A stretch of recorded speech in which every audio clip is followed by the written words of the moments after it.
Which of the following can not be the unit of magnetic flux.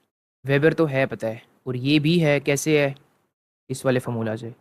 अब हमारे पास volt seconds हमारे पास आता है फैराडेज लॉ के अकॉर्डिंग। फैराडेज लॉ हमारे पास इस तरह होता है,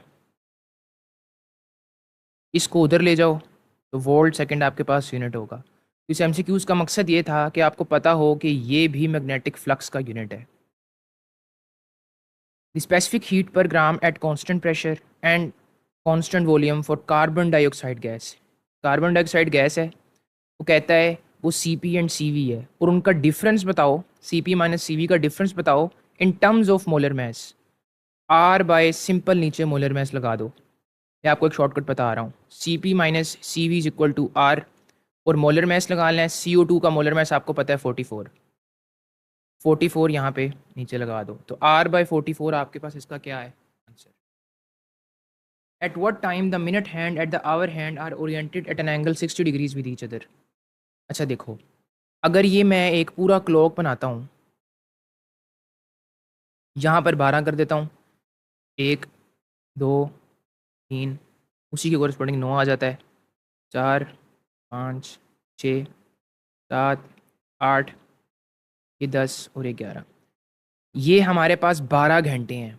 इनमें जो एक घंटे के दरमियान जो एक एक घंटे का गैप है ना, वो 60 डिग्रीज के इक्वल है। ये कैसे निकाला है, मतलब 12 आवर्स अगर 360 डिग्री के इक्वल हैं, तो 1 आवर निकालना हो तो 360 डिवाइडेड बाय 12, तो 1 आवर के लिए मेरे पास 30 डिग्री आ जाता है। वो कहता है कि इन दोनों के दरमियान मिनट हैंड और आवर हैंड के दरमियान 60 डिग्री का एंगल कब होगा, जब इनके दरमियान इन दो परफेक्ट परफेक्ट दो गैप्स होंगे। ठीक है। अच्छा, अब ये हमने देखना है। अब मुझे ये बताओ, अगर 12:15 है, 12 पे आवर हैंड है, और मिनट पे मिनट 3 पे मिनट हैंड है, 12:15 होते हैं। अब इनके दरमियान एंगल 90 डिग्री है। गलत आंसर है ये, 90 डिग्री नहीं है। सपोज करो आवर हैंड इधर थी और मिनट हैंड 12 पे थी, तो 12 बजे हुए थे मतलब। अब मिनट हैंड 15 मिनट जाती है इधर, आवर हैंड रह गई, तो क्या जब 15 मिनट के लिए मिनट हैंड आगे गई थी, तो आवर हैंड उधर 12 पे ही रही? नहीं, थोड़ा सा आवर हैंड मूव की है, क्योंकि जब ये पूरी मिनट हैंड घूम के आ जाएगी तो आवर हैंड एक पर आई होगी, तो उसने मूव नहीं करना। तो ये 90 डिग्री से थोड़ा सा लेस एंगल है। अच्छा, अपने टॉपिक पे वापस आते हैं। 60 डिग्री हमने देखना है, 12:15 पे तो पॉसिबल ही नहीं है। 60 डिग्री तब होगा जब ये बिल्कुल परफेक्ट दो गैप्स होंगे। 2:20 कह रहा है वो। अच्छा, ये 20 पे है, ये 2 पे है। जब 2 बजे हुए थे तो मिनट हैंड यहाँ पे थी, अब वो 20 पर आ गई है, तो क्या वो उधर ही रहेगी? अब नहीं, थोड़ा सा आगे आ गई, तो ये भी 60 डिग्री के इक्वल नहीं हुआ, 60 डिग्री से कम है। इसी तरह 445 डिग्री का बना लो, 455 तो बहुत ही ज़्यादा बन रहा है। तो तभी इसका जो मोस्ट अप्रोप्रिएट आंसर है, that is none of these. Simple सा क्वेश्चन था, उम्मीद है ये आपको समझ आ गई होगी। अच्छा जी, अब वो कहता है कि a test charge is brought to a point in electric field. Test charge को आप एक सोर्स चार्ज के इलेक्ट्रिक फील्ड में लेकर आते हो, created by the source charge, ठीक है, by doubling the magnitude of the test charge. अच्छा देखो, ये मेरे पास एक सोर्स चार्ज है और ये उसकी फील्ड है, ये बाहर इन्फिनिटी है, यहाँ से आप उठा के उसको इस पॉइंट पर लेकर आ रहे हो। ठीक है। अब आते हुए सपोज करो, इस पॉइंट पर फोर्स कितनी लगेगी, एफ बाय क्यू नोट। ये क्यू नोट टेस्ट चार्ज है। एक चीज़ याद रखो, E is equal to K Q over R square, और E is equal to F by Q. इस वाले फॉर्मूला में ये सोर्स चार्ज है, इस वाले फॉर्मूला में हमने टेस्ट चार्ज लिया हुआ है। अब हम देखें, अगर हम टेस्ट चार्ज को डबल करेंगे, भाई सोर्स चार्ज की इलेक्ट्रिक फील्ड तो वही रहनी है ना। आप सोर्स चार्ज को थोड़ी डबल कर रहे हो, टेस्ट चार्ज को कर रहे हो, तो क्या होगा, उस पर फोर्स ज़्यादा लगेगी। तो टेस्ट चार्ज बढ़ाया, फोर्स ज़्यादा हो गई, रेशो रेशो सेम रहेगी। ऐसे होता है ना, 2/4 इज इक्वल टू 4/8, यही सेम केस हुआ है। तो इलेक्ट्रिक फोर्स तो बढ़ जाएगी, इलेक्ट्रिक फील्ड इंटेंसिटी क्या होगी, सेम रहेगी। तभी हमारे पास जो इसका मोस्ट अप्रोप्रिएट आंसर है, डबल्स एंड रिमेन सेम। तो यहाँ से अपनी मिस्टेक एक नोट कर लेनी थी कि इस वाले फॉर्मूला में और इस वाले फॉर्मूला में क्यू किस किस चीज़ को डोनेट कर रहा है, डिनोट कर रहा है। अच्छा, वेवलेंथ इन दी क्लोज। अच्छा, ये तो आपने पढ़ा है कि जो हमारे पास एक एंड से क्लोज है उसकी फ्रीक्वेंसी हमारे पास ओपन वाले की हाफ होती है, लेकिन अब फ्रिक्वेंसी का वेवलेंथ के साथ ऑपोजिट रिलेशन है। तो एक ये कॉन्सेप्ट देने के लिए कि ओपन वाले जो क्लोज है वो उसकी वेवलेंथ पे डबल होगी ना उससे, तो ये वेवलेंथ, क्योंकि वेवलेंथ का ऑपोजिट रिलेशन है फ्रीक्वेंसी से। तो एक ये चीज़ आपको एज अ कॉन्सेप्ट क्लियर हो गई यहाँ पे। और इसी तरह हमने अभी ऊपर एक पढ़ा था 20 से 20 किलो हर्ट्ज है और हमें मैक्सिमम वेवलेंथ बताओ, तो उसमें हमने ये वाली फ्रीक्वेंसी यूज़ करनी थी। तो बिल्कुल उसी कॉन्सेप्ट पर बेस चीज़ आ गई। अच्छा, अब यहाँ पर एक चीज़ टेक्निकल, ये तो मैंने आपको एक कॉन्सेप्ट दे दिया यहाँ पे और उसके अकॉर्डिंग मेरे पास ये करेक्ट आंसर, लेकिन बोथ का जब ऑप्शन है ना, तो एक बार आपने रीड जरूर करना है क्वेश्चन। अब हो सकता है बोथ का ऑप्शन दिया हो लेकिन बोथ फिर भी ना बनता हो। अब क्लोज की वेवलेंथ तो ज़्यादा ही है ना ओपन से, तो ये वाला भी करेक्ट है। तो both B and C are the correct answers. ठीक है, तो ये आपको यहाँ पे टेक्निकलिटी, मतलब आपको आता है ठीक है, लेकिन ऑप्शन सारे रीड करने हैं। तो यहाँ से एक कॉन्सेप्ट देखो जो आपको आता था, आप फिर भी वो एमसीक्यूज गलत कर रहे हो, इसका मतलब क्या है कि बाकी हर चीज़, हर फैक्टर मैटर करता है। यहाँ पे आपकी मिस्टेक क्या है, फोकस रखना है, रीड एवरी ऑप्शन। ये यहाँ पे आपको आपकी एक मिस्टेक पता लग गई। If the radius of the circular path is doubled, आप रेडियस सर्कुलर पाथ का डबल कर रहे हो, सेंट्रीपिटल फोर्स वुड बी। अब यहां पर काफी बच्चों ने क्या किया होगा, एम वी स्क्वायर ओवर वाला फॉर्मूला लगाया, ये डबल है तो भाई सेंट्रीपिटल फोर्स हाफ हो गई, जो कि बिल्कुल रॉन्ग कॉन्सेप्ट है। क्यों? क्योंकि मैंने आगे ब्रैकेट में क्या दिया हुआ है आपको, वो आपसे कह रहे हैं considering rotating body has a constant time period. तो अभी अभी आपको मैंने ऊपर एक पावर का और डिस्टेंस के दरमियान पढ़ाया ग्राफ, और ये मैंने आपको बताया कि एक्सेलरेशन जब कांस्टेंट है तब ये ग्राफ बनता है। आपने वो फॉर्मूला बनाना है जिसमें चीज़ें कांस्टेंट दी हुई हैं, तो आप टाइम पीरियड वाला फॉर्मूला लिखो, F C is equal to M V square over R. अच्छा, आपको पता है V is equal to omega R, तो ये omega square into R square, और आर वैसे ये कट के क्या आ जाएगा, एम ओमेगा स्क्वेयर आर। अब टाइम पीरियड अभी भी नहीं आया, तो अब हमें पता है कि जो ओमेगा है वो 2 पाई इसके इक्वल है, एम ये 4 पाई स्क्वेयर और टी स्क्वेयर आ गया और ये आर आ गया। अब सारी चीज़ें, मैथ्स भी कांस्टेंट है, ये भी कांस्टेंट है, ये भी कांस्टेंट है। अब रेडियस को कंपेयर करो सेंट्रीपिटल फोर्स से, ये तरीका होता है। और अब आप इसको डबल करोगे तो सेंट्रीपिटल फोर्स भी डबल होगी। ठीक है, तो अब यहां से आपको ये चीज़ क्लियर हो गई। अब काफ़ी बच्चे होंगे उन्होंने हाफ देख लिया और रिड्यूस देख लिया, उन्होंने बहुत एंड भी लगा दिया उन्हें। तो ये इतने मुख्तलिफ एंगल से आपको ये एमसीक्यूज टेस्ट कर रहा है, अगर आप इसको गहराई से देखो तो आपको समझ आएगी। 59 क्वेश्चन है हमारे पास। In simple harmonic motion the variation of acceleration with displacement is an inclined straight line, ये हमें पता है ग्राफ का। Which of the following graphs, अब वो बता कह रहा है कि भाई ग्राफ भी दिखा दो फिर। अब काफ़ी बच्चों ने देख करके इंक्लाइन स्ट्रेट लाइन है, अल्फा ऑप्शन करेक्ट कर दिया होगा। ये फिर आपकी मिस्टेक है। एक्सेलरेशन डिस्प्लेसमेंट के डायरेक्टली प्रोपोर्शनल तो है, लेकिन नेगेटिव के साथ है। मतलब अगर मेरे पास डिस्प्लेसमेंट पॉजिटिव में मैक्सिमम है तो एक्सेलरेशन नेगेटिव में मैक्सिमम होगी। अब इनका ग्राफ बनाओ तो यहाँ पर कॉन्साइड कर रही है स्लोप, और इसी तरह अगर डिस्प्लेसमेंट नेगेटिव में मैक्सिमम है तो एक्सेलरेशन पॉजिटिव में मैक्सिमम होगी। ये इस तरह ये वाली लाइन बननी थी, यहाँ पे इन्होंने ये वाली दी हुई है, तो ये गलत है। इसमें दोनों पॉजिटिव में मैक्सिमम लिए हुए हैं आपने, तो यहाँ से आपका एक कॉन्सेप्ट सही करना था। None of these would be the best answer. Mistake आपको फिर पता लग गई, हर एमसीक्यू में आपको आपकी मिस्टेक बता रहा हूँ। इन द फॉलोइंग फिगर, अब बहुत ही बेसिक क्वेश्चन, बहुत ही, अब आपको खुद ही पता लग जाएगा कितना बेसिक है, जिसे आपने इतना कॉम्प्लेक्स समझ लिया होगा। In the following figure what is the phase difference between A and B. ये ए दिया हुआ है, ये बी दिया हुआ है। एक चीज तो नोट करो ना डायग्राम में, ये उसने ये पूरी एक 180 डिग्री रोटेशन को 1 2 3 ये 4 पार्ट्स में इक्वली डिवाइड किया है। 180 डिग्री को 4 पार्ट्स में डिवाइड किया हुआ है। एक पार्ट कितना बनता है, एक पार्ट 45 डिग्री बनता है। मतलब ये 45 डिग्री, ये 45, ये 45, ये 45। तो ए एंड बी एक पार्ट पर मुश्तमिल है, तो इनके दरमियान कितना होगा फेज डिफरेंस, 45 डिग्री। इतना बेसिक क्वेश्चन था। आपको जो आपके बेसिक कॉन्सेप्ट्स हैं ना, ये आपको अगर वीक हैं तो आपको लगता है कि अगला एमसीक्यू बहुत मुश्किल पूछ रहा है। जितनी आपकी बेसिक स्ट्रॉन्ग होंगी, क्योंकि उसने आपको किया, आप एमफिल लेवल का सवाल तो नहीं दे देना ना। The magnetic field at the surface of the earth is, इसका जो करेक्ट आंसर है, काफ़ियों ने बहुत बी एंड सी लगा दिया होगा, गलत है। 25 to 65 तो है, लेकिन यूनिट्स मिली नहीं है, माइक्रो हैं। और गॉजेस में करें, अब काफ़ियों ने ये 0.25 to 0.65 देख के ये करेक्ट लगा दिया होगा। भाई टेस्ला में नहीं है, ये गॉजेस में आता है। तो ये बहुत इंपॉर्टेंट चीज़ है, जो डेटाबेस चीज़ है उस पर आपका उस पर आपकी ग्रिप अच्छी होनी चाहिए। वो आपको घुमा देगा तो फिर आप, इसका मतलब ये नहीं है कि आप सिर्फ उसकी मैग्नीट्यूड याद रखें, आपको पता होना चाहिए वो किस यूनिट में बात कर रहा है। अब ये काफ़ी मिस्टेक्स आपको यहाँ से ये मिस्टेक क्लियर हो गई होगी। If the value of R by C V is 0.4 the gas would be considered as. सबसे पहले एक चीज़ माइंड में फिट कर लो, गैस मोनोएटॉमिक है, डायटॉमिक है, पॉलीएटॉमिक है। ये सीपी और सीवी नहीं बताते, ये सीपी और सीवी की रेशो मतलब गैमा गैमा बताती है। तो gamma is equal to CP over CV. अच्छा, अब CP minus CV is equal to R. मुझे सिर्फ ये बताओ, मैंने गैमा निकालना है, ऐसे ही क्या? आर बाई सी वो कितना कह रहा है? 0.4। अच्छा, यहाँ से सी वी निकालो, सी वी आएगा आर बाय 0.4।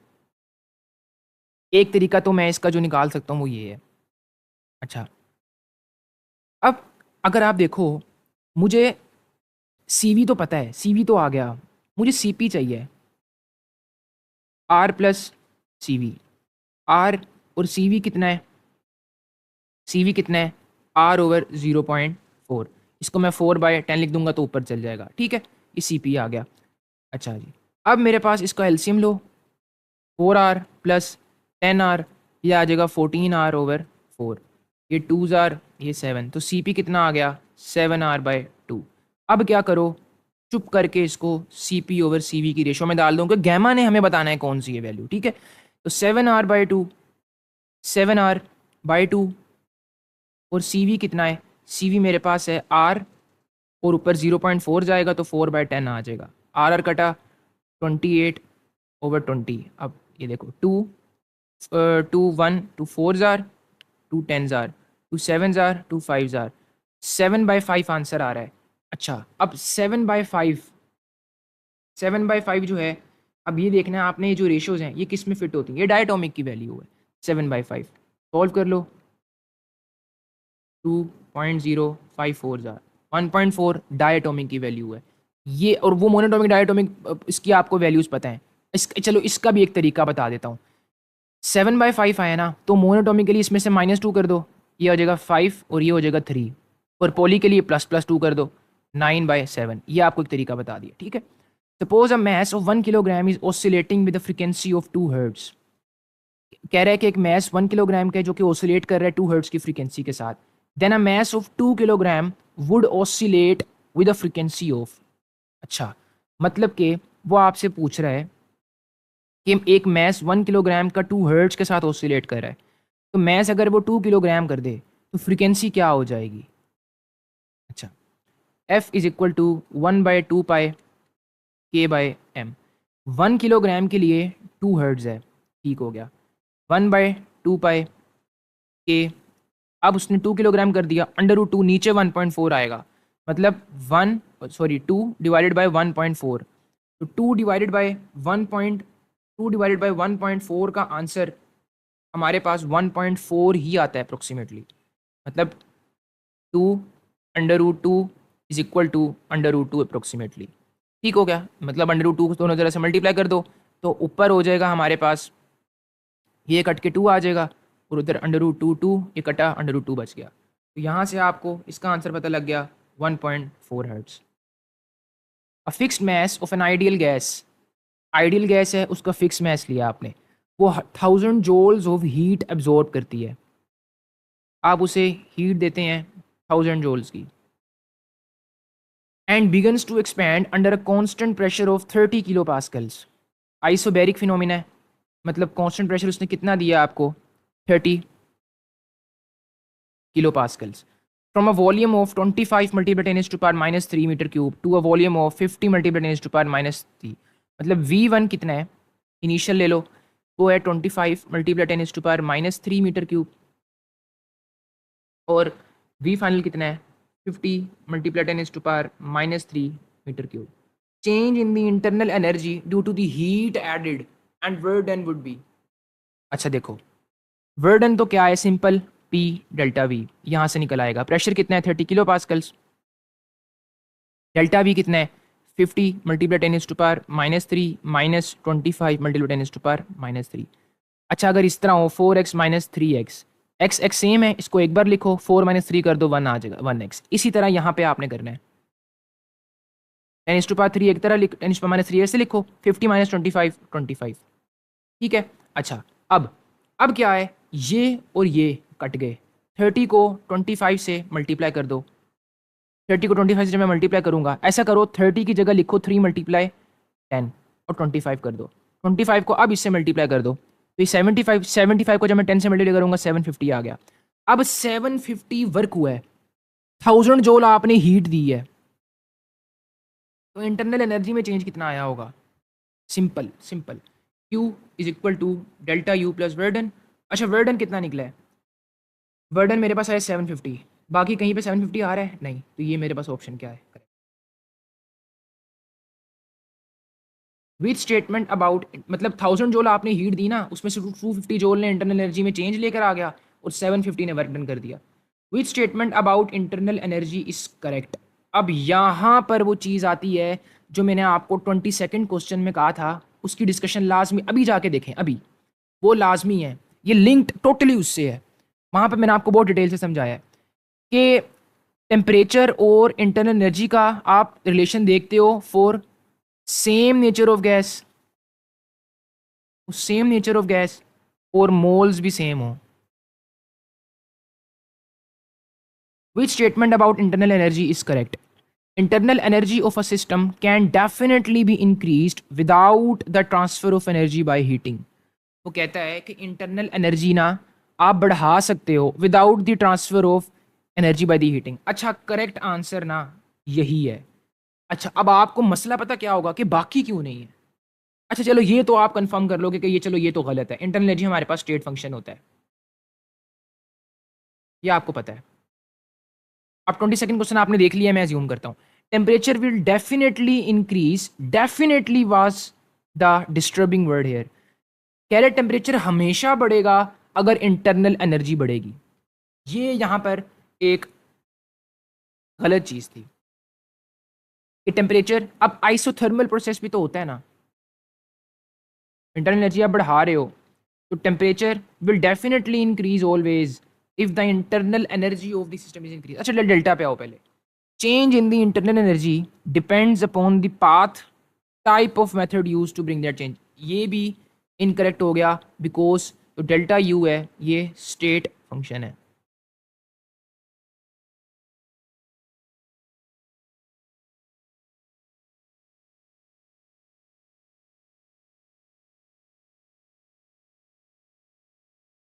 अच्छा अब टेम्परेचर जो है, टेम्परेचर हमारे पास काइनेटिक एनर्जी के साथ इस तरह रिलेट करता है, ऐसा ही है तस्लीम करते हो, लेकिन जो इंटरनल एनर्जी है क्या वो सिर्फ काइनेटिक एनर्जी पर मुश्तमिल है? नहीं, पोटेंशियल एनर्जी भी आती है। अगर मैं पोटेंशियल एनर्जी ज़्यादा कर दूं, इंटरनल एनर्जी तो ज़्यादा हो गई लेकिन टेम्परेचर पे कोई फर्क आएगा क्योंकि काइनेटिक एनर्जी तो कांस्टेंट है, तो ये सेम रहेगा। मतलब इंटरनल एनर्जी बढ़ा भी दूं तो टेम्परेचर लाजमी नहीं है बढ़े। अब मैं ये क्यों कह रहा हूँ पोटेंशियल एनर्जी भी, उसने कहीं मेंशन किया आइडियल गैस। अब आपको सर नहीं लिखा होता तो आइडियल गैस ही होती है। भैया आपने बेस्ट ऑप्शन चूज करना है, आपने फिर जनरलाइज करना है अपने आप को। अगर दो ऑप्शंस में से चूज करना है फिर आपको आइडियल से बाहर जाना पड़ेगा। The internal energy of a fixed mass of N ideal gas depends upon, वो कहता है कि internal energy of a fixed mass, ये पॉइंट था fixed mass of N ideal gas, और आइडियल गैस है, अब ये कंडीशंस क्लियर कर रहे हैं ना, depends upon just pressure and not on the volume and temperature. But temperature पर डिपेंड करेगी आइडियल गैस की इंटरनल एनर्जी, ये तो हमें अभी पढ़ के आए अभी ऊपर हम, just temperature and not the pressure and volume. अच्छा just volume and not pressure and temperature, pressure and temperature both but not the volume. इसका जो हमारे पास करेक्ट आंसर है just temperature and not the pressure और volume है।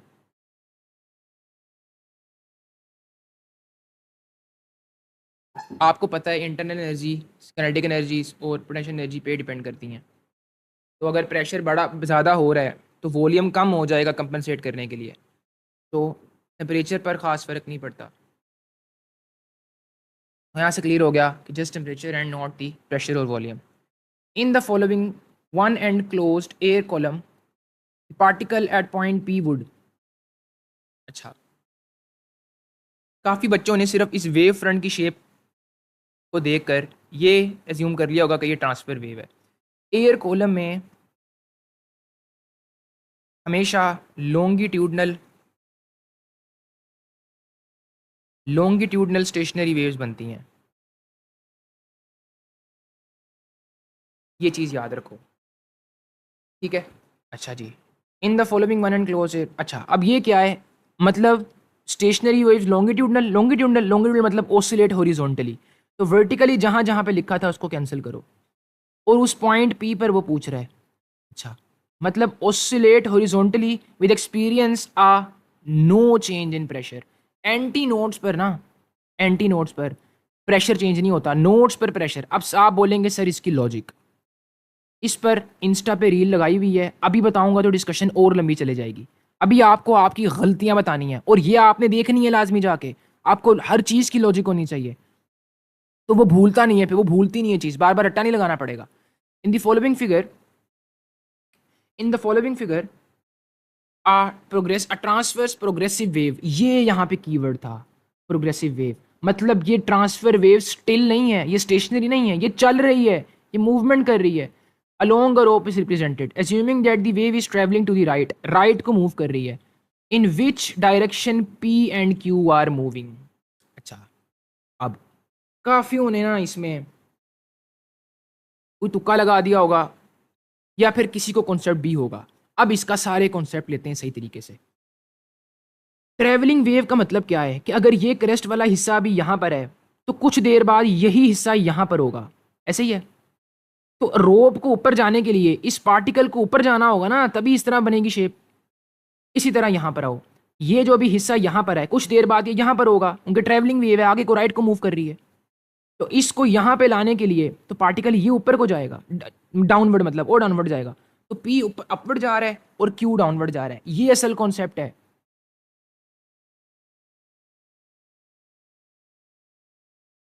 तो मेरे पास क्या है, upwards and downwards is the correct answer. In the characteristic graph between voltage and the current during reverse biasing of diode, the slope is assuming the diode has not reached the point of peak inverse voltage. वो कहता है कि आपने reverse bias पे लगाया हुआ diode को, मतलब ये नेगेटिव के साथ कनेक्ट है सपोज।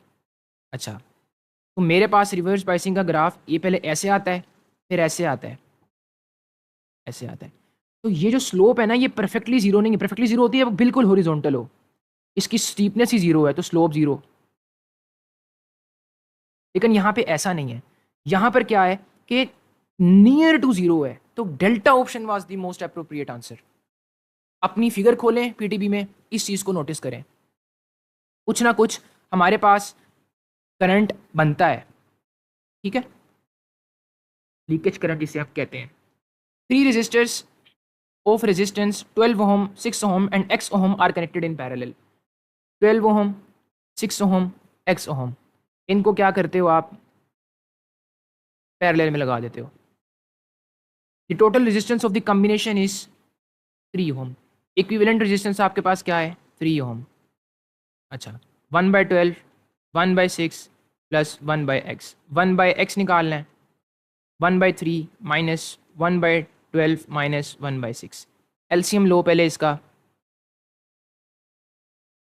3 1 4 2 2 1 1 2 4 12 12 आ गया।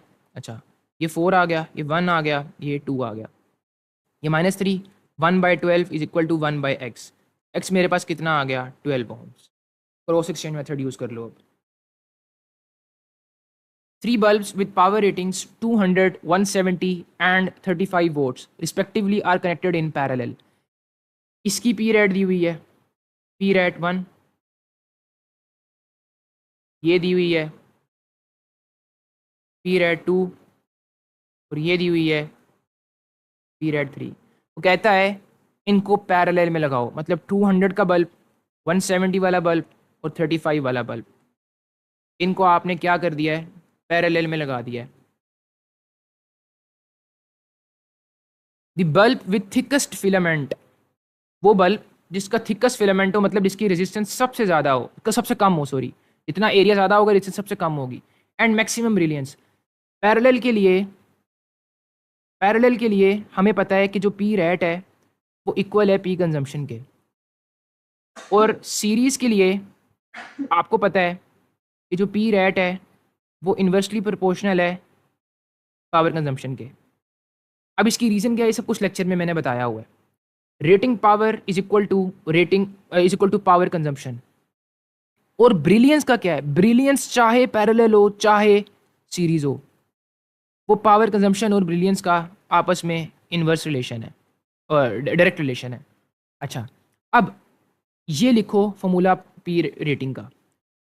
थिकस्ट फिलामेंट जिसकी सबसे रेजिस्टेंस कम है, रेजिस्टेंस किसकी सबसे कम होगी, जिसकी पावर सबसे ज़्यादा है, रेटिंग पावर। तो रेटिंग पावर यहाँ पे सबसे ज़्यादा किसकी है, 200 की। तो मेरे पास सबसे पहले ये दो ऑप्शंस एलिमिनेट कर दो, क्योंकि उसने रिस्पेक्टिवली पूछा है, तो 200 वाला आएगा। अच्छा, और मैक्सिमम ब्रिलियंस किसकी होगी, जिसकी पावर कंजम्पशन सबसे ज़्यादा होगी। अब वो बात पैरेलल की कर रहा है कि सीरीज़ की, पैरेलल की। तो पावर कंजम्पशन उसकी ज़्यादा होगी जिसकी रेटिंग पावर सबसे ज़्यादा होगी, लेकिन सीरीज़ में जिसकी रेटिंग सबसे कम होनी थी उसकी पावर कंजम्पशन सबसे ज़्यादा होनी थी। अब पी रेटिंग किसकी ज़्यादा है, 200 की। तो delta option is the correct option. Power delivered to the load is dash of the power generated by the battery 50%, इसको हम हाफ भी कहते हैं, बोथ ए एंड बी। लाजमी गौर करना है। अब लाजमी नहीं है कि हर बार बोथ का ऑप्शन ही करेक्ट हो, आपने ये भी माइंड में रखनी है चीज़। The minimum number of diodes use in full wave bridge rectifier. अब काफ़ियों ने इसका आंसर 2 लगा दिया होगा, जो कि गलत है। यहाँ पर उसने क्या बोला है, ब्रिज रेक्टिफायर। तो भाई ब्रिज रेक्टिफायर में मिनिमम 4 ही चाहिए होते हैं। अगर वो ब्रिज ना बोलता और फुल वेव रेक्टिफायर पूछता, तो अब आप सेंटर टैप ट्रांसफॉर्मर की बात करते। हाजिर दिमागी तभी सबसे ज़्यादा होगी अगर आपका माइंड स्ट्रेस से खाली होगा पेपर में। और हर कीवर्ड इंपॉर्टेंट है। यूएचएस 2023 में एक क्वेश्चन आया था जिसको पेपर में दिया हुआ, इस टेस्ट में दिया हुआ, लेकिन मैंने घुमा के दिया हुआ है ज़रा थोड़ा। वो ऐसा एमसीक्यू था जिसने बच्चों को कंफ्यूज किया, और स्ट्रेस में थे तो वो गलत कर दिया। सिंपल क्वेश्चन था वो, बिल्कुल ऐसा क्वेश्चन समझ लें कि वो आपको बेसिक्स पता है उसकी सारी, जैसे कूलम्स लॉ का, इसमें फोर्स का यूनिट क्या है, इस तरह का क्वेश्चन समझ लें। वो उस तरह का था क्वेश्चन, इतना सिंपल क्वेश्चन था। तो इसका आंसर हमारे पास 4। स्ट्रेस से खाली होना चाहिए आपका दिमाग। The ratio of the barrier potential of germanium to silicon, germanium का 0.3 होता है, सिलिकॉन का 0.7 होता है, is multiplied by 7 to get, 7 से मल्टीप्लाई करना है। अच्छा, 3/7 लिख सकता हूँ इसको, मैं लिख सकता हूँ मल्टीप्लाई 7, कटा 3 आ गया। अब 3 तो आ गया, ठीक है, ये करेक्ट है। तो सी भी कह रहा है, वो सी देख लो, ये भी सी भी है, सही है। Both B and C would be the correct answer. Which of the following statement is correct, correct statement ढूंढनी है। अच्छा, सबसे पहले इसका आंसर तो अल्फा करेक्ट है, पहले हम बाकी रीड करते हैं। Electric field of the depletion region is pointed from P to N, गलत। अगर ये मेरे पास पी रीजन है और ये एन रीजन है, एन से इलेक्ट्रॉन्स ने निकलना है एटम्स में से, तो जहां से इलेक्ट्रॉन निकलते हैं वहां पॉजिटिव बनता है, और जहां पे एक्सेप्ट हो रहे हैं वहां पे नेगेटिव आयंस बनते हैं। अब क्या पॉजिटिव से नेगेटिव की तरफ डायरेक्ट नहीं होगी, तो एन से पी की तरफ डायरेक्टेड है इलेक्ट्रिक फील्ड, तभी हमारे पास अल्फा करेक्ट है। Electric field of the depletion region is uniform, ये भी इनकरेक्ट है। अगर मैं इसका ग्राफ बनाऊं ना, अगर ये, चलो ये डिप्लीशन रीजन है और मैं यहाँ से यहाँ जा रहा हूँ, मतलब यहाँ से शुरू होता हूँ और इधर को जा रहा हूँ, तो जैसे ही मैं सेंटर की तरफ जाऊँगा ना डिप्लीशन रीजन, तो मैक्सिमम होती रहेगी electric field.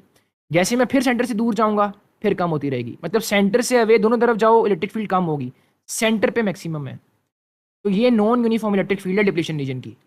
Depletion region contains majority charge carrier both sides in bulk amount, गलत। इसमें कोई हमारे पास जो है मोबाइल चार्ज कैरियर नहीं होते, तभी तो हम इसको डिप्लीशन रीजन कहते हैं। डिप्लीशन मतलब खाली, किस चीज़ से खाली, मेजोरिटी चार्ज कैरियर से, फ्री चार्ज कैरियर से। A car slowing down while moving towards negative x axis has the direction of velocity towards. देखो, ये मेरे पास कोऑर्डिनेट एक्सिस है और ये मेरे पास एक कार है, वो इधर को जा रही है, तो उसकी वेलोसिटी नेगेटिव एक्स की तरफ है, तो उसकी वेलोसिटी के साथ आएगा डायरेक्शन, डायरेक्शन की वजह से नेगेटिव वेलोसिटी आ गई। लेकिन वो कह रहा है वो स्लो डाउन कर रही है, मतलब आहिस्ता आहिस्ता हो रही है, तो मतलब एक्सेलरेशन की डायरेक्शन उसके ऑपोजिट है, और वो पॉजिटिव एक्सिस की तरफ है, तो पॉजिटिव आ गया। वेलोसिटी जो होती है ना, ये आपको डायरेक्शन ऑफ मोशन बताती है हमेशा, चाहे स्लो डाउन हो रही है चाहे स्पीड डाउन हो रही है, लेकिन जा तो अभी भी उधर ही रही है ना, डायरेक्शन ऑफ मोशन तो वही रहा है ना। तो नेगेटिव एक्स एक्सिस ही इसका आंसर था। काफियों ने सिर्फ स्लोइंग डाउन का वर्ड सुन के ना पॉजिटिव एक्सिस लगा दिया होगा। हर की वर्ड इंपॉर्टेंट है। उसने यहाँ पे direction of change in velocity नहीं पूछा, डायरेक्शन ऑफ वेलोसिटी पूछा है। अगर चेंज इन वेलोसिटी पूछता तो फिर पॉजिटिव एक्स एक्सिस उसका आंसर था।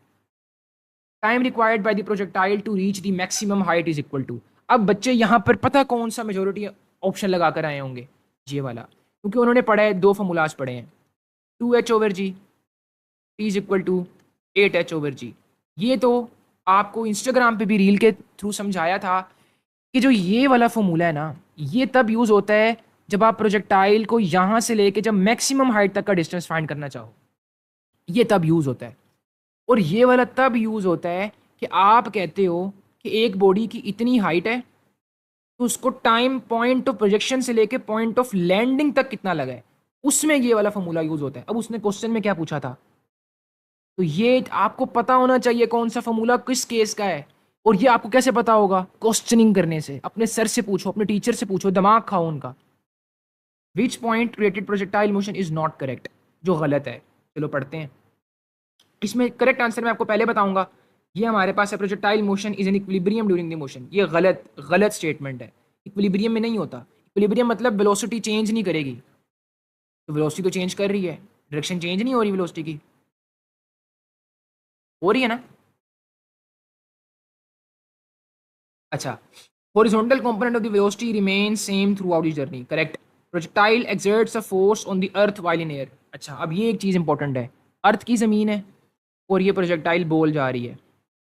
अब ये बॉल यहाँ पे है, सपोज अर्थ उस पर फोर्स लगा रहा है नीचे, न्यूटन थर्ड लॉ के अकॉर्डिंग बॉल भी अर्थ पे फोर्स लगाएगी।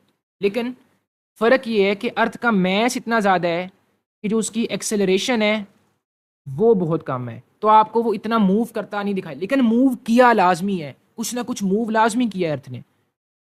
तो मेरे पास इसका जो इनकरेक्ट आंसर, अब यहाँ पे काफी उन्होंने देखे कि भाई अर्थ पे कैसे फोर्स लगा सकता है, तो उन्होंने बहुत बी एंड सी कर दिया उन्हें, हालांकि ये गलत है। ये आपको पता होना चाहिए, न्यूटन थर्ड लॉ फॉलो हो रहा है यहाँ पे।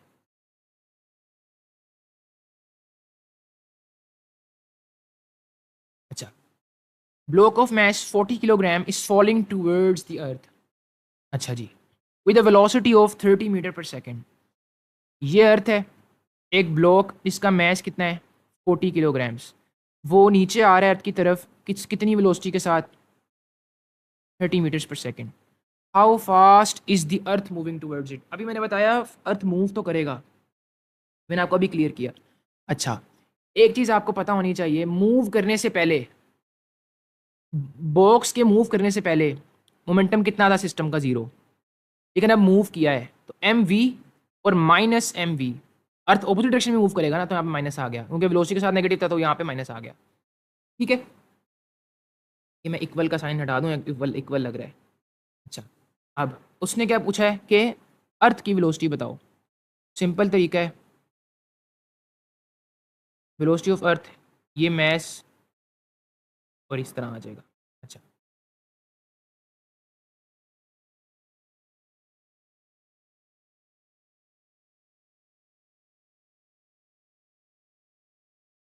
अब उसने आपको जो बॉक्स है उसका मैस दिया हुआ है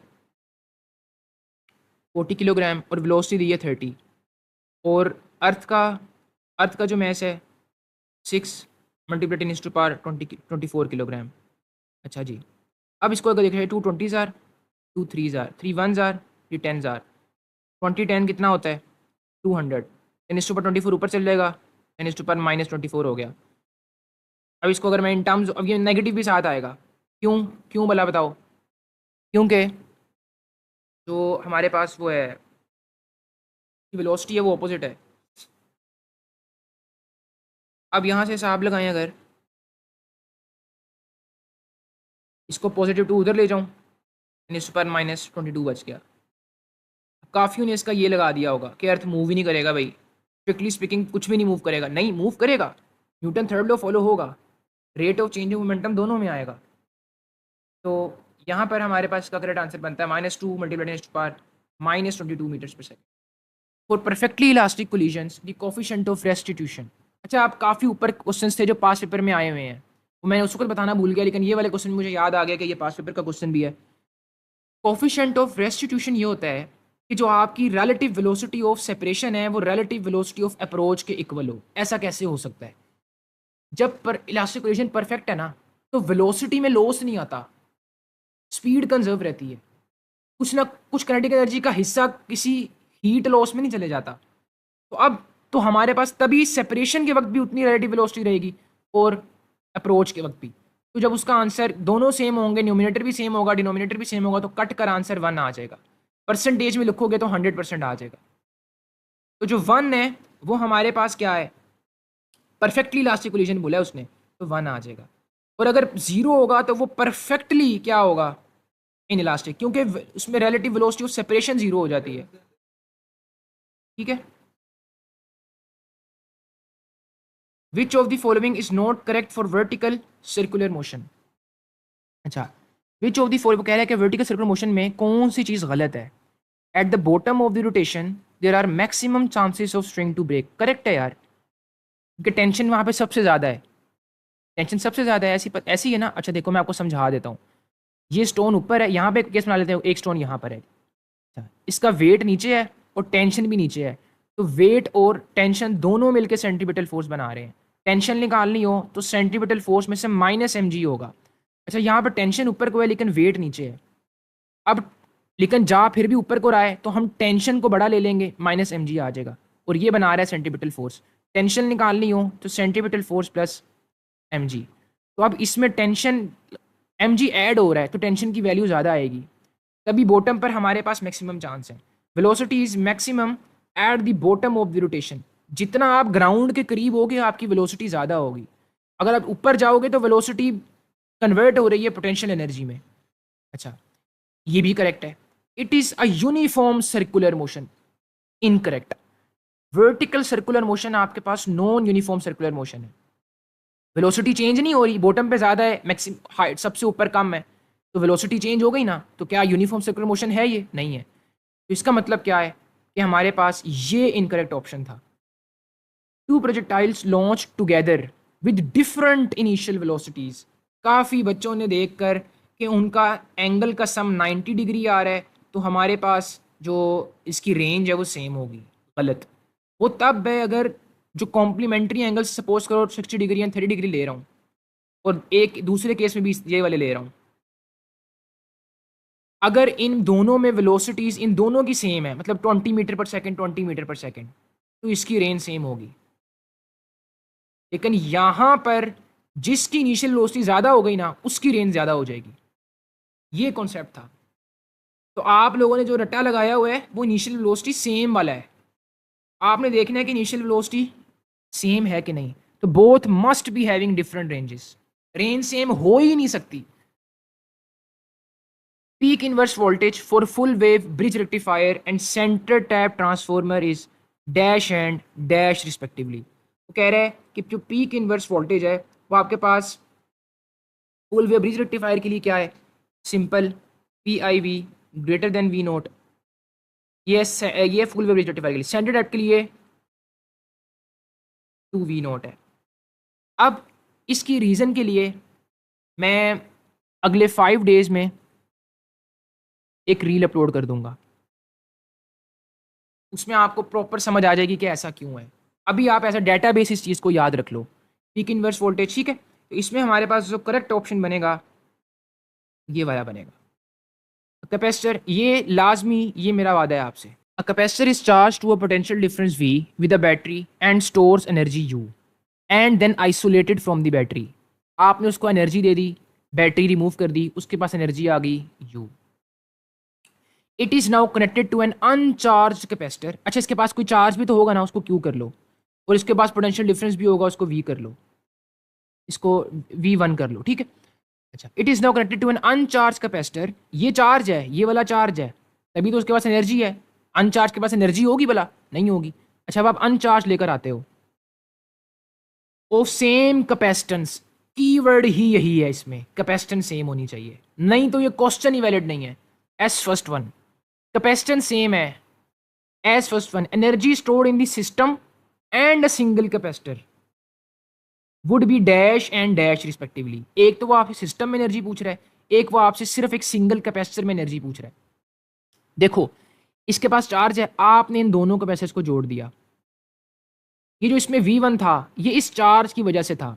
अब जैसे ही जोड़ा, इसके पास पोटेंशियल जीरो है, तो V1 से जीरो की तरफ चार्ज आएगा। जैसे जैसे चार्ज यहाँ पे आ रहा है, यहाँ से चार्ज निकल रहा है तो ये पोटेंशियल कम हो रहा है, यहाँ पर चार्ज आ रहा है तो पोटेंशियल ज़्यादा हो रहा है। एक वैल्यू आएगी V2, ये दोनों बराबर हो जाएंगे। अब कोई फ्लो नहीं होगा। वो तब होगा जब बिल्कुल चार्ज आधा हो गया और बिल्कुल चार्ज आधा हो गया, और उसकी वजह से पोटेंशियल भी आधा हो गया, इसका पोटेंशियल भी आधा हो गया, और एक कॉमन पोटेंशियल बन गया। अब सिर्फ इस कैपेसिटर की एनर्जी निकालनी हो तो U is equal to 1/2 QE वाली निकाल लो। Q को आधा करना है, V को भी आधा करना है, तो ये 4 हो जाएगा, तो U/4 इंडिविजुअल वाले की है, लेकिन वो सिस्टम की भी पूछ रहा है, तो U/4 इसकी है, U/4 इसकी है, तो U/4 प्लस U/4 U/2। अब आप बोलेंगे कि यहाँ पर तो हमारे पास U थी, अब पूरे सिस्टम में U/2 है, एनर्जी तो कंजर्व रहनी चाहिए। जो U/2 मिसिंग है ना, वो उन वायर्स की रेजिस्टेंस में लॉस हो गई है, तो एनर्जी अभी भी कंजर्व है। सिस्टम में कितनी हुई? U/2 हाफ, और इंडिविजुअल में क्वार्टेड। Delta option was the most appropriate answer. और ये आपके पास्ट पेपर का क्वेश्चन है, ये भी याद रखो। पास्ट पेपर में उसने आपसे सिर्फ ना इंडिविजुअल वाले पे पूछा हुआ था, सिंगल कैपेसिटर पे। मैंने सिस्टम भी ऐड कर दिया, ताकि आपको उसका भी कॉन्सेप्ट पता हो। आप इस टेस्ट की वैल्यू का अंदाजा नहीं लगा सकते। जो मैं आपको चीजें बता रहा हूं तब आपको रियलाइज होगा कि कितनी डेप्थ है इस टेस्ट में, क्या क्या एंगल्स आपके कवर हो रहे हैं इस टेस्ट में। A parallel combination of 5 similar resistors of each having a resistance 3 ohms। 5 similar resistor लगाए हैं, हर की रेजिस्टेंस 3 ओम है। Is connected to a resistor of resistance 2/5 ohms in series. Equivalent resistance would be. सबसे वो जो parallel उसने बताया ना, पैरेलल क्या बताया है? R/N, मतलब 3/5, और इसको आपने जोड़ा है 2/5 वाले के साथ। सिंपल क्वेश्चन है। 5/5 1 ohms would be the correct answer. 85 का मेरे पास क्या आ गया answer? 1 ohm। Which statement is true for 2 resistors connected in parallel? अब कितना टेक्निकल क्वेश्चन है और बहुत ही बेसिक क्वेश्चन है। सबसे बड़ी मिथ, मिसकॉन्सेप्शन, सबसे बड़ी मिसअंडरस्टैंडिंग जो आपके दिमाग में क्रिएट की हुई है कि अगर 2 रेजिस्टर पैरेलल में लगे हैं तो ये 110% आप लोग कह देते हो कि करंट दोनों में डिफरेंट होगा। ऐसा नहीं है।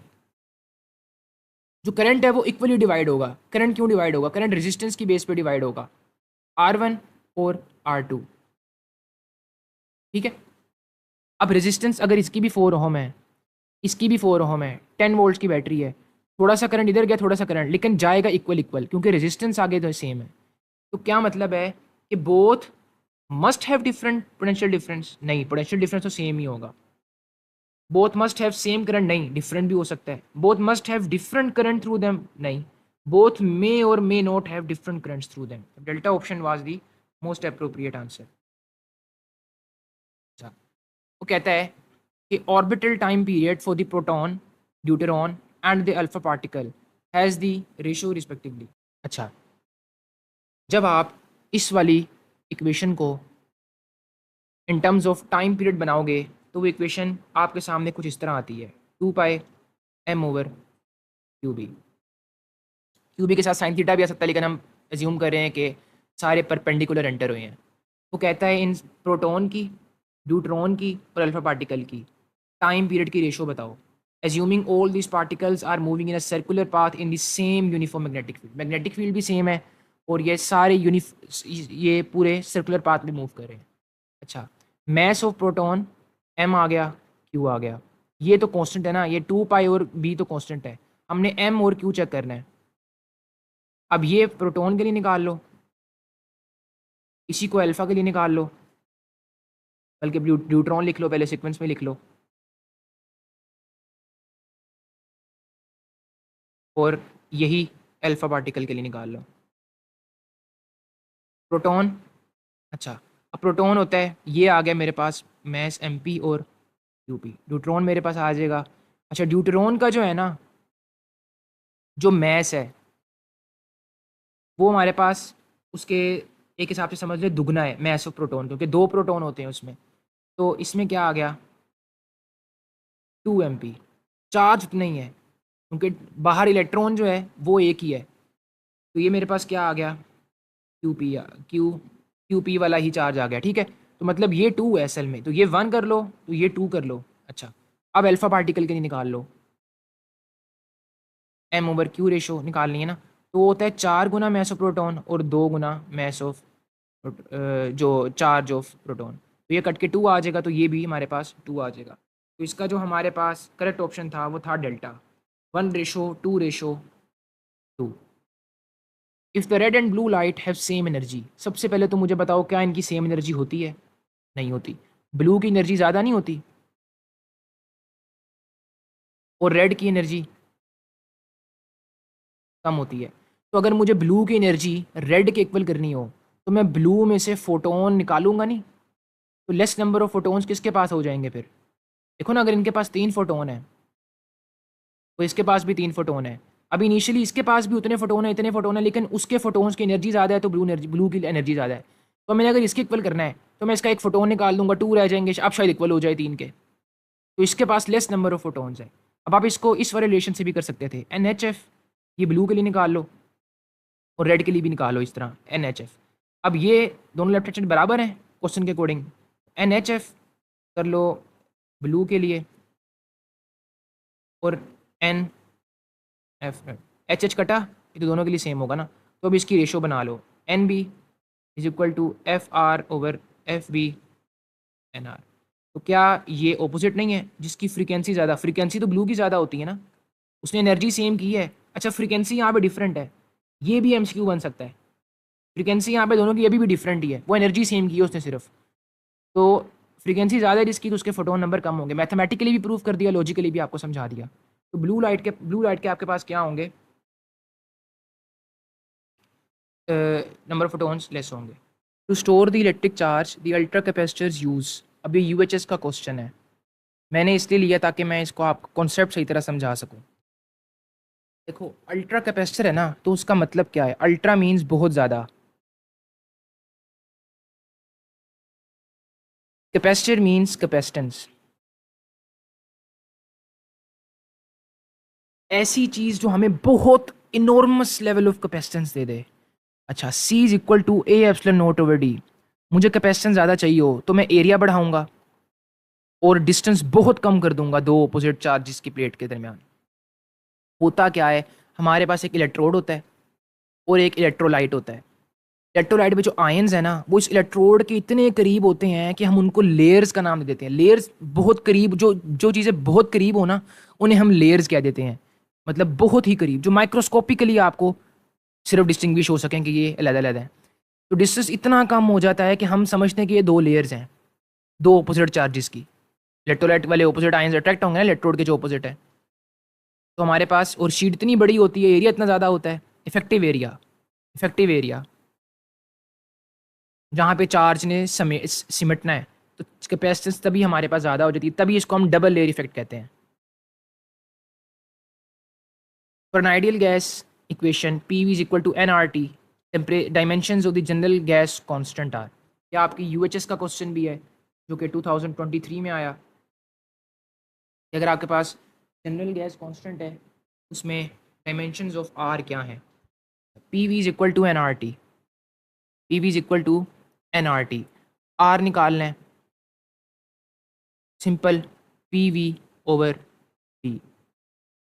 अच्छा, अब प्रेशर, प्रेशर जो है उसको फोर्स ओवर एरिया के थ्रू लिखो। Force over area, volume, temperature. Force होता है किलोग्राम मीटर पर सेकंड स्क्वायर, तो किलोग्राम की जगह मैस आ गया, मीटर की जगह L आ गया, T-2 आ गया। और वॉल्यूम की जगह मीटर क्यूब मतलब L3। और एरिया की जगह मीटर स्क्वायर L स्क्वायर। और टेम्परेचर की जगह केल्विन।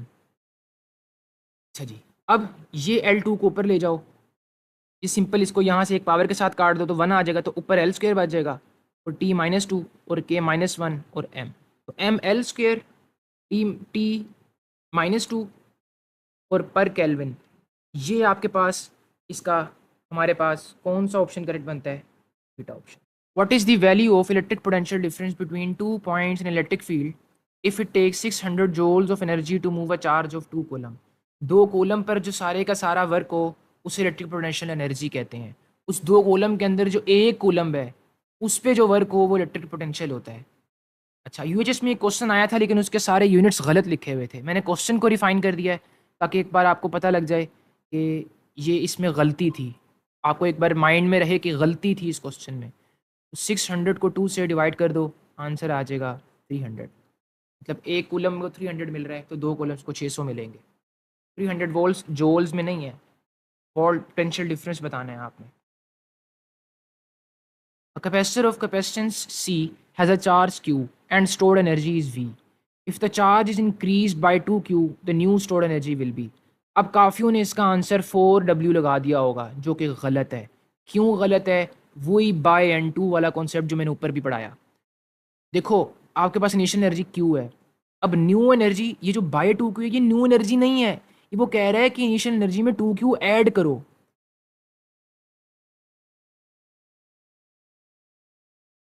तो आपके पास जो आंसर आएगा वो न्यू एनर्जी है। अब इसको आपने डालना था, तो 1/2 क्यू स्क्र ओवर सी में डाल दो, तो ये 3 करोगे तो 9 आपके पास इसका क्या आ जाएगा आंसर। विच वन ऑफ, ये वाला फॉर्मूला भी यूज कर सकते हो आप। अगर चार्ज ट्रिपल हुआ है, पोटेंशियल ट्रिपल किया है तो चार्ज ट्रिपल हुआ है ना, तो पोटेंशियल को ट्रिपल करो, उसका स्क्वायर भी 9 आ जाएगा। ठीक है, 1/2 क्यू वी भी कर सकते हो। चार्ज को आपने किया ट्रिपल तो पोटेंशियल भी तो ट्रिपल हुआ है ना, 3 × 3 आंसर आ गया। Which one of the following statements regarding projectile motion is not correct, गलत है जो, वो बतानी है। At maximum height all the kinetic energy has been converted into potential energy, ये गलत है। क्यों? ये प्रोजेक्टाइल स्टार्ट हुआ, मैक्सिमम हाइट पर काइनेटिक एनर्जी ना मिनिमम होती है, जीरो नहीं होती। क्यों? क्योंकि यहाँ पे अभी भी हॉरिजॉन्टल कंपोनेंट प्रेजेंट है। तो ये इंपॉर्टेंट चीज़ थी। अगर यहाँ पर 100 की 100 जूल काइनेटिक एनर्जी थी, जब आपने ऊपर फेंका तो हो सकता है 10 जूल सिर्फ काइनेटिक एनर्जी रह गई हो, 90 जूल पोटेंशियल एनर्जी में चली गई हो। ये कॉन्सेप्ट था ज़रूरी। ठीक है,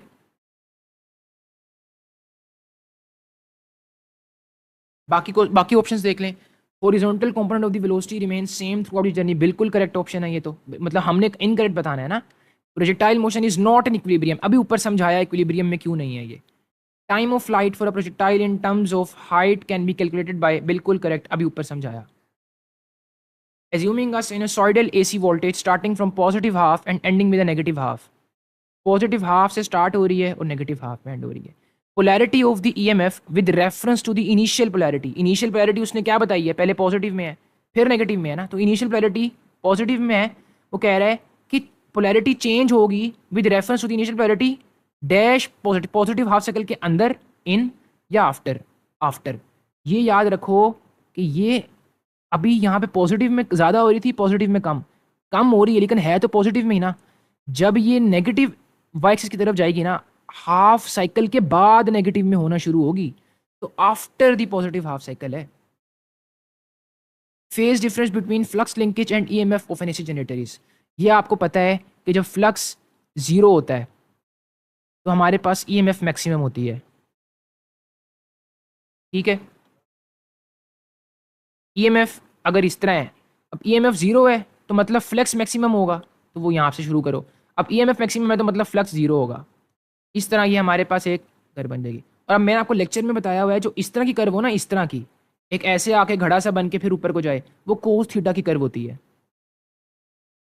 अच्छा, अब वो कह रहे हैं फेज डिफरेंस बताओ, तो फेज डिफरेंस यहाँ से पकड़ लो। अब ये पीछे से कहाँ से शुरू हो रही है, ऐसे शुरू हो रही होगी, तो ये 0 डिग्री था, ये 90 डिग्री पे है मतलब, और ये वाली 0 डिग्री से शुरू हो रही है, तो 90 - 0 नहीं, उसने डिफरेंस पूछा ना दोनों के फेस का डिफरेंस, वो 90 डिग्री मेरे पास उसका क्या आ गया, करेक्ट आंसर आ गया।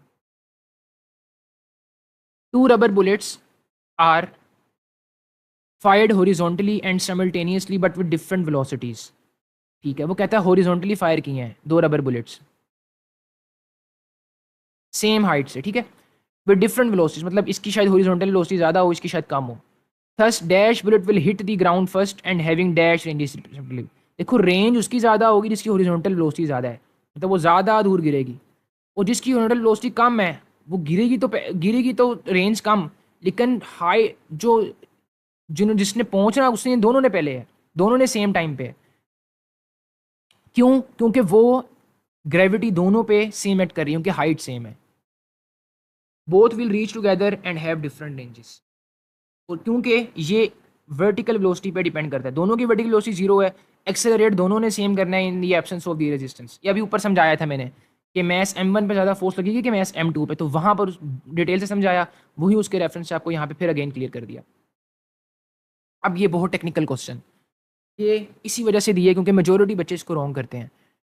To cars of different masses have same kinetic energy. Car 1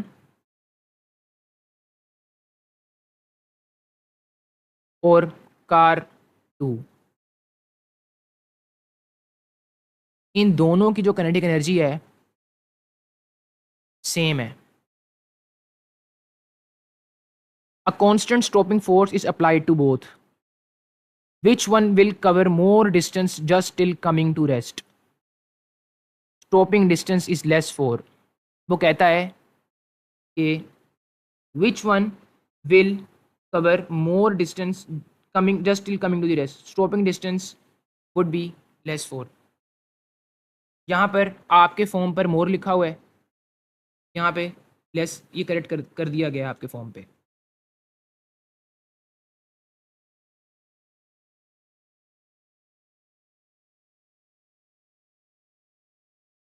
अच्छा, आपको पता है work energy principle, F D is equal to kinetic energy आ जाता है। रेस्ट से शुरू हुई है, एज्यूम कर लेते हैं, बल्कि रेस्ट पर एंड होनी है तो इनिशियल काइनेटिक एनर्जी की इक्वल आ गई।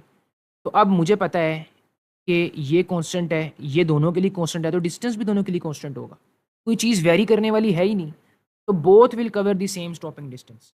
ठीक है। अच्छा, अगर वो कहता, अच्छा ऐसा क्यों है, देखो मैस तो डिफरेंट है, half M V square, mass different है, मतलब हमने वेलोसिटी चेंज की है। इसका मैस ज़्यादा था, उसकी वेलोसिटी कम कर दी, इसका मैस कम था, उसकी वेलोसिटी ज़्यादा कर दी, ताकि दोनों की काइनेटिक एनर्जी सेम रहे। लेकिन अगर वो कहता कि दोनों की वेलोसिटी सेम है, फिर किस पे डिपेंड करता, फिर मैस पे डिपेंड करता स्टॉपिंग डिस्टेंस। ये नीचे अभी कवर हो जाएगा। अब ये देखो, a motorist can bring his car to rest, ये मैं आपको यहाँ पे क्लियर कर दिया कि यहाँ पे वेलोसिटीज डिफरेंट है, लेकिन अगर वेलोसिटी सेम हो तो फिर जिसका मैस ज़्यादा होगा उसकी काइनेटिक एनर्जी ज़्यादा हो जाएगी, जिसकी काइनेटिक एनर्जी ज़्यादा उसका स्टॉपिंग डिस्टेंस ज़्यादा। A motorist can bring his car to rest in 10 metre when moving at 20 metre per second. कहता है कि जब वो 20 मीटर पर सेकेंड से जाएगा तो उसका स्टॉपिंग डिस्टेंस कितना होगा, 10 मीटर। मतलब कि ये बड़ी इंपॉर्टेंट चीज़ है। 20 ठीक है, 20 आपने किया, स्क्वेयर इसका लेंगे, बाकी हाफ एम वी से होगा मल्टीप्लाई और 4 से डिवाइड होगा, तो इस सारे का आंसर 10 मीटर बता रहा है वो। ये बहुत बड़ी मिसकॉन्सेप्शन थी अगर आप इसको गलत करते। अब if the car is moving with 40 metre per second, अगर आप कार को 40 मीटर पर सेकंड मतलब 20 के साथ आपने 2 को मल्टीप्लाई किया है, तो 2 का स्क्वायर 4, 4 बाहर लिख लो और मल्टीप्लाई 10 वैसे, बाकी का आंसर तो 10 मीटर है ना, तो 4 मल्टीप्लाई 10 40 मीटर। इस तरह ये आपने क्वेश्चन सॉल्व करना था। अब आपने काफ़ी ने इसका आंसर 80 निकाल दिया होगा, जो कि बिल्कुल ही गलत है। A car and a huge truck moving with same velocities are made to stop by same stopping force. ठीक है, विच अब देख सेम वेलोसिटीज है ना, और ट्रक ह्यूज है, जिसका मैं ज़्यादा उसका डिस्टेंस ज़्यादा होगा क्योंकि उसकी काइनेटिक एनर्जी ज़्यादा हो गई। तो which one cover more distance before coming to the rest truck. ये दो डिफरेंट कॉन्सेप्ट्स थे। अगर वेलोसिटीज डिफरेंट और किनेटिक एनर्जी सेम है, दोनों की किनेटिक एनर्जी सेम है, तो स्टॉपिंग डिस्टेंस सेम है। किनेटिक एनर्जी डिफरेंट तो स्टॉपिंग डिस्टेंस डिफरेंट। ये डिफरेंट कॉन्सेप्ट थे जो मैंने आपको क्लियर करवाने थे। Angle swept by the hour hand in 2.5 hours. आपके टेस्ट पर आवर्स लिखा हुआ है, आपके टेस्ट पर कोई इस तरह की मिस्टेक्स नहीं है। Angle swept by the hour hand in 2.5 hours is 12 hours में। आपको पता है जो आवर हैंड है वो 360 डिग्री कवर करती है, तो एक आवर में कितना करेगी, 360 डिवाइडेड बाय 12। और 2.5 आवर्स में कितना करेगी, 360 डिवाइडेड बाय 12 मल्टीप्लाई 22। इस तरह लिख लो 2.5 की जगह, एक जीरो काटा, 12 वन जार, ये 12 three jar, 25 three jar 75। Delta option is the correct option. Cyclist is slowing down in the positive X axis. ये मेरे पास एक साइक्लिस्ट है,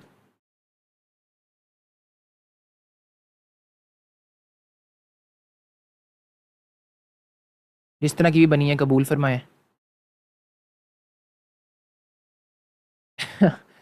वेक्टर ऑफ दी, अच्छा आप स्लोइंग डाउन कर रहा है। अच्छा आप सबसे पहले अगर इधर मूव कर रहा है तो अपने राइट हैंड को कर्ल करो, तो आपका अंगूठा अंदर को जाएगा इनटू दी पेज, जो कि नेगेटिव शो कर रहा है, नेगेटिव एंगुलर डिस्प्लेसमेंट शो कर रहा है।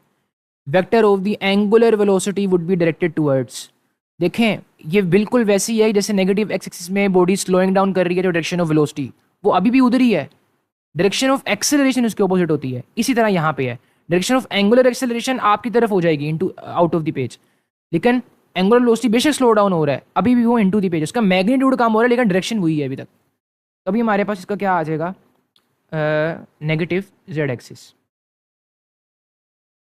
इस तरह होता है ना एक्सिस, ये पॉजिटिव जेड बाहर को तो वो अंदर को जा रहा होगा negative Z.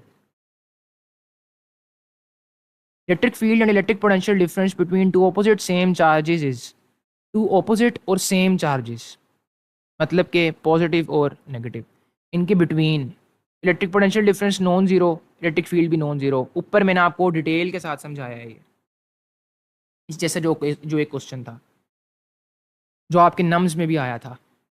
Word done by dash and